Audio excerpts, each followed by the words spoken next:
बराह रास्त ये चलेंगे इस्लामाबाद, जहां तर्जुमान दफ्तर खारजा ताहिर हुसैन अंद्राबी हफ्तावार न्यूज ब्रीफिंग दे रहे हैं। The first list is the list of prisoners in each other's custody. Accordingly, the government of Pakistan today handed over a list of 257 Indian prisoners, including 199 fishermen and 58 other civilians in Pakistan's custody to the High Commission of India in Islamabad. The sharing of list is consistent with the provisions of the Consular Access Agreement between Pakistan and India signed on 21st May 2008, under which both countries are required to exchange list of prisoners twice a year, first on 1st January and then on the 1st July each year. So the Indian government, I understand, is also sharing the list of Pakistani prisoners in their custody with our High Commission in New Delhi. And also today, Pakistan and India exchanged the list of their respective nuclear installations pursuant to the agreement on prohibition of attacks against nuclear installations and facilities between Pakistan and India, signed on 31st December 1988. The aids that both countries shall inform each other of their nuclear installations and facilities falling within the definitions of the treaty on 1st of January each calendar year. Accordingly, the list of nuclear installations and facilities in Pakistan was officially handed over to the representative of the Indian High Commission in the Foreign Office today, and I understand that the Indian government is also sharing the list of Indian nuclear installations with our High Commission in New Delhi today. Ladies and gentlemen, you must have seen our press release. You covered it, issued yesterday, expressing deep concern over resurgence of violence in Yemen. Pakistan reiterates its support and firm commitment to the unity and territorial integrity of Yemen, as well as efforts aimed at establishing lasting peace and stability in the country. In this regard, Pakistan strongly opposes unilateral steps by any Yemeni party that may further escalate the situation, undermine peace efforts, and threaten peace and stability of Yemen, as well as that of the region. Pakistan welcomes regional efforts for de-escalation of the situation and maintaining peace and stability in Yemen. Pakistan also expresses solidarity with the Kingdom of Saudi Arabia and reaffirms its firm commitment to the security of the kingdom. Pakistan maintains its firm support for the resolution of Yemen issue through dialogue and diplomacy, and hopes that Yemen's people and regional powers work together towards inclusive and enduring settlement of the issue, safeguarding regional stability. And last evening, our Prime Minister, Mohammad Shahbaz Sharif, held a telephone conversation with His Royal Highness Prince Mohammed bin Salman bin Abdul Aziz Al Saud, Crown Prince and Prime Minister of the Kingdom of Saudi Arabia. Both leaders reaffirmed their shared commitment to further strengthening of the long-standing fraternal bonds between the two countries, and that had attained new heights during recent months. The two leaders also discussed and exchanged views on regional situation and current developments. The Prime Minister emphasized upon the need to maintain unity and harmony among the ranks of the Ummah in the midst of various current challenges. While expressing Pakistan's complete solidarity with the Kingdom of Saudi Arabia, the Prime Minister said that it was imperative to maintain regional peace and stability through dialogue and diplomacy. His Royal Highness the Crown Prince were very positive on our expanding cooperation with Pakistan in all areas of mutual interest. He also expressed his desire to undertake an official visit to Pakistan in 2026. Earlier, Deputy Prime Minister and Foreign Minister Senator Mohammad Ishaq Dar also had a telephone conversation with the Saudi Foreign Minister Prince Faisal bin Farhan. Both leaders exchanged views on the current regional situation and recent developments. The DPM conveyed season's greetings and best wishes for the new year, which were warmly reciprocated by Prince Faisal. The DPM FM also expressed satisfaction with the positive trajectory of the bilateral relations. Prince Faisal, on his part, reaffirmed his commitment to further strengthening and enhancing bilateral ties. And as in the parallel, as you are aware, the top leadership of Pakistan and the United Arab Emirates were also in close contact this week. His Highness Sheikh Mohammed bin Zayed Al Nahyan, President of the United Arab Emirates and the ruler of Abu Dhabi, undertook an official visit to Pakistan at the invitation of our Prime Minister. He was accompanied by a high-level delegation, including ministers and senior officials. The two leaders, that is our Prime Minister and the President of UAE, met in Islamabad and later in Rahim Yar Khan. During these meetings, views were exchanged on bilateral cooperation and a variety of subjects. The meeting capped off a year of extensive leadership-level engagements between Pakistan and the UAE. The visit of His Highness reflects the depth of our bilateral relations, shared commitment of both sides to further enhancing collaboration in key areas, including trade, investment, energy development, and regional stability. Moving on to Bangladesh, where our Speaker of the National Assembly, Sardar Ayaz Sadiq, visited Dhaka, Bangladesh yesterday to attend the state funeral of former Prime Minister of Bangladesh, Begum Khaleda Zia. Our Speaker of the National Assembly visited the residence of the late former Prime Minister of Bangladesh, where he met her son, Mr. Tariq Rahman, and her daughter. He expressed grief and sorrow over the demise of Begum Khaleda Zia and conveyed condolences on behalf of the people and leadership of Pakistan.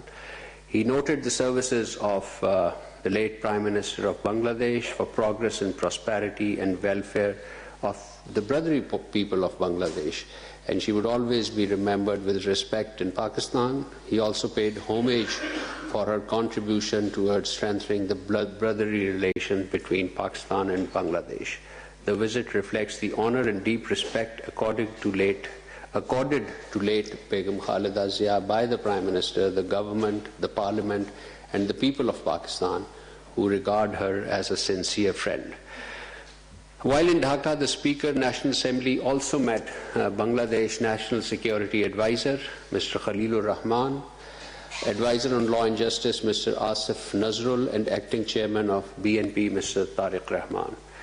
Moving on to Somalia, ladies and gentlemen, you must have seen our press readouts on the subject. We strongly condemn any attempt to undermine the sovereignty, unity, and territorial integrity of Somalia, and reject in this regard the announcement made by Israel recognizing the independence of the so-called Somaliland region of the Federal Republic of Somalia. Pakistan reiterates its complete support for the sovereignty, unity, and territorial integrity of the Federal Republic of Somalia, as well as for all efforts aimed at achieving lasting peace and stability in the country. We also reiterate our unequivocal rejection of any step aimed at forced displacement of Palestinians from their land under any circumstances, and unwavering commitment for the Palestinian people in their just struggle for self-determination, for a sovereign, viable, independent state of Palestine with Al-Quds al-Sharif as its capital. Our Deputy Prime Minister, Foreign Minister, Senator Mohammad Ishaq Dar, on this subject on Somalia, joined the foreign ministers of Algeria, Comoros, Djibouti, the Gambia, Egypt, Kuwait, Iran, Iraq, Jordan, Qatar, Saudi Arabia, Palestine, Somalia, Sudan, Turkey, Yemen, and the OIC in issuing a joint statement. And basically the joint statement underscored very key 4 principles. One was the unequivocal rejection of Israel's recognition of the so-called Somaliland region. Number 2, condemnation in the strongest terms of such recognition, which constitute a grave violation of the principle of international law and the UN Charter. Full support of the sovereignty of the Federal Republic of Somalia, and recognizing the parts of the states constitute a serious precedent and threatens international peace and security and violate the cardinal principles of international law and UN Charter, and of course the full rejection of any potential link between such measure and any attempt to forcibly expel the Palestinians out of their land, which is unequivocally rejected in any form as a matter of principles. Moving on to the telephone calls that the DPM foreign minister had with his counterparts this week. One was I mentioned about his telephone call with the Saudi foreign minister.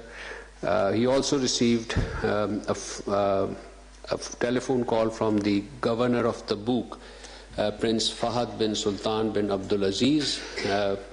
The governor of Tabuk conveyed season's greeting and best wishes to our DPM, and the two dignitaries exchanged desire to expand cooperation in the areas of mutual interest. Our Deputy Prime Minister, Foreign Minister, also received a call from the Foreign Minister of Uzbekistan, His Excellency Bakhtiarov Saidov. Foreign Minister Bakhtiar further confirmed the visit of the President of Uzbekistan to Pakistan next month. Views were exchanged on regional and international developments, on ways to enhance bilateral relations by deepening cooperation.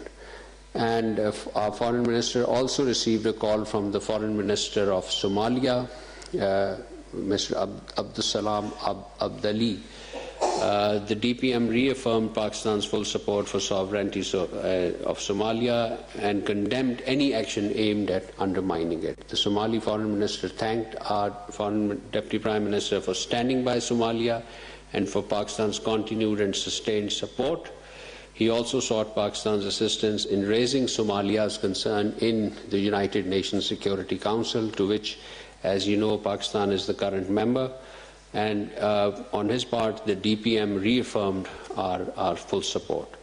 And DPM also received a call, held a telephone conversation with the Foreign Minister of Egypt, Badr Ahmad Mohammed Abdullateh. The two leaders expressed satisfaction at the positive momentum in bilateral relations and the shared views on regional and global developments, especially Somalia and Yemen. They reaffirmed their shared commitment to promoting regional peace, stability and development. We also announced last evening that Pakistan and China will hold the 7th round of Pakistan-China Foreign Ministers level strategic dialogue on 4th of January in Beijing. This dialogue takes place at the level of foreign ministers, as you know, and our DPM will be visiting China in this regard at the invitation of his Chinese counterpart, Mr. Wang Yi.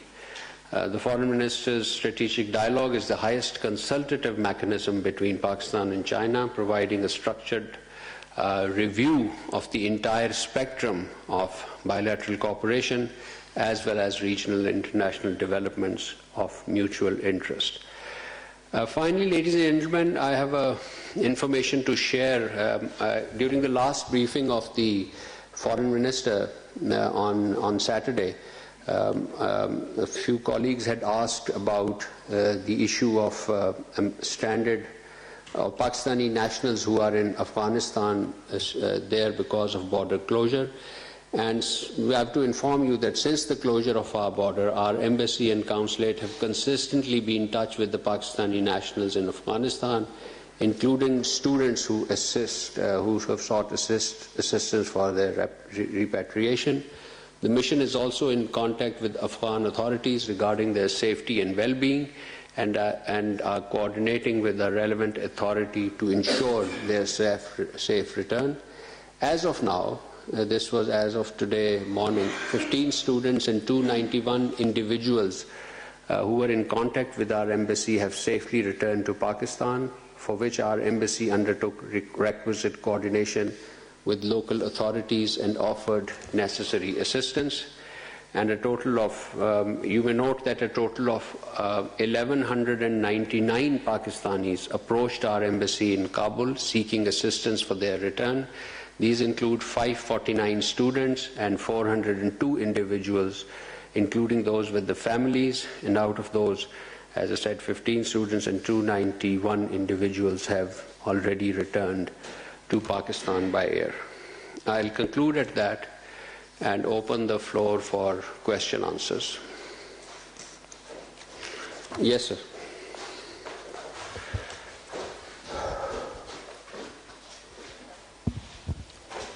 Thank you, sir. Question from Xinhua News Agency. Recently, the United States announced a plan to sell advanced weapons worth $11.1 billion to China's Taiwan region, which has severely violated the One China principle and the three China-U.S. joint communiques, seriously undermine China's sovereignty, security, and territorial integrity, severely jeopardized peace and stability across the Taiwan Strait, and sent a seriously wrong signal to the separatist forces of Taiwan independence. The Chinese side has immediately lodged a strong protest and stern representations with the U.S. side and taken firm countermeasures. So what's your comment on that? Thank you. Well, Pakistan and China are ironclad friends and all-weather strategic cooperative partners. We have consistently supported China on all matters of its core interests, including Taiwan. We will continue to adhere to One China principle, and in that vein we regard Taiwan as an inalienable part of China. We would urge all relevant countries to abide by their historical commitments, take steps to foster peace, security and development in Taiwan Straits and in the broader region. And we would also urge them to refrain from measures that may aggravate tension or undermine peace and stability in the region. Thank you. Yes, madam.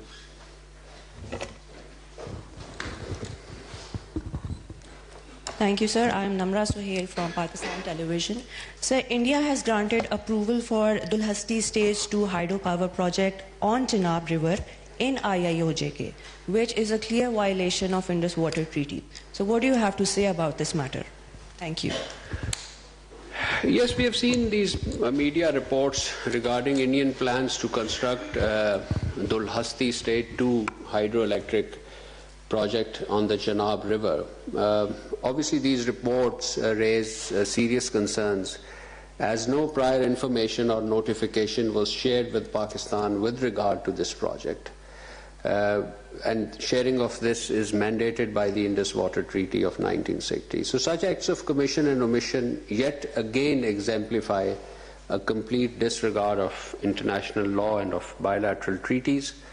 The Pakistani Commissioner for Indus Water has sought clarification from his counterpart in India regarding the nature, scope and technical details of the reported projects, and he also wishes to ascertain whether it constitutes a new run-of-the-river project, an alteration or an additional work on an existing plant that may result in a material change or involve any form of storage work that would affect downstream water flows.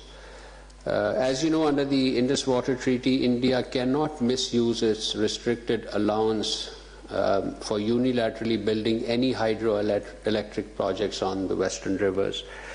And any such project on the western river is subject to strict design and operational controls, as well as information sharing requirements.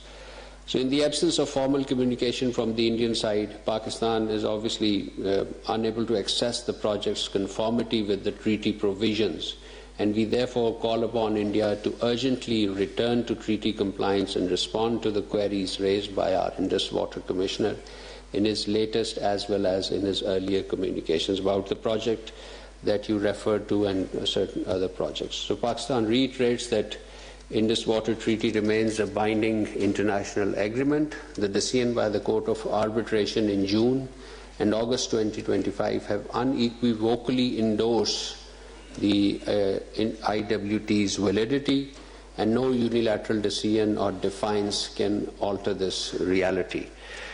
I'll also reaffirm that Pakistan remains committed to peaceful resolution of disputes and issues with India, but we will never compromise on our existential water rights, existential water rights of our people. Thank you. तर्जुमान दफ्तर खारजा Tahir Hussain Andrabi हफ्तावार news briefing दे रहे थे और उन्होंने कहा कि मुत्तहदा अरब अमारात के सदर ने हाल ही में पाकिस्तान का दौरा किया। मजीद उन्होंने कहा कि पाकिस्तान ने यमन की सूरत हाल पर तशवीश का इजहार किया है। पाकिस्तान यमन तनाज़े के पुरअमन हल की हिमायत करता है।